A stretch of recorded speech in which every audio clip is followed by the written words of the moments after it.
Daniel Riolo refuse de témoigner sur France 2 pour protéger sa famille. Je vous explique tout ça. L'équipe a dévoilé des échanges entre des membres du collège de la Ligue 1, datés du 14 juillet 2024, pour parler notamment de l'attribution des droits télévisés. On y apprend qu'il y a eu une violente altercation verbale entre Nasser Al-Khelaifi, patron du PSG, et John Textor de l'Olympique lyonnais, avec notamment des accusations de conflit d'intérêts. En parallèle, on sait que Complément d'enquête sur France 2 s'est aussi penché sur le controversé président du club de Paris. Et dans l'afterfoot sur RMC, Daniel Riolo a réagi à ces révélations. Ce soir, je suis assez ému parce que j'en prends quand même très souvent plein la gueule.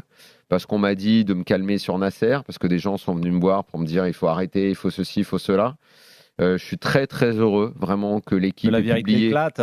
que l'équipe a publié ce qu'ils ont publié ce matin. Je suis très heureux de voir que Complément d'enquête, Aussi, moi.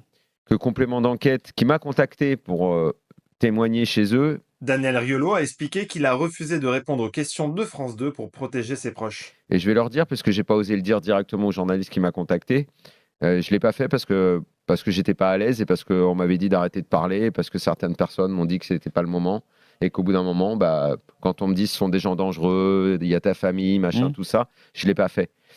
Donc je me suis chié dessus, voilà, devant ces gens-là. Et bah, j'ai pas honte de le dire, mais je suis très heureux, vraiment très heureux qu'on soit suivi, que des journalistes prennent le relais maintenant. Je suis très heureux que Complément d'enquête fasse ça, qu'ils aillent encore plus loin maintenant. On va peut-être enfin comprendre qui est le mal du foot français, qu'on n'est pas des complotistes et que ces gens-là sont excessivement dangereux et qui sont également en train de pourrir mon club, parce que le PSG, c'est mon club. Dans le 20h de France 2, après les révélations de l'équipe, des extraits de compléments d'enquête ont d'ailleurs été diffusés. On n'a pas encore la date de diffusion du magazine, mais on sait que l'enquête a débuté en juin 2024 et que le PSG a accepté de réagir dans l'émission. Donc patience encore avant d'avoir de nouvelles révélations.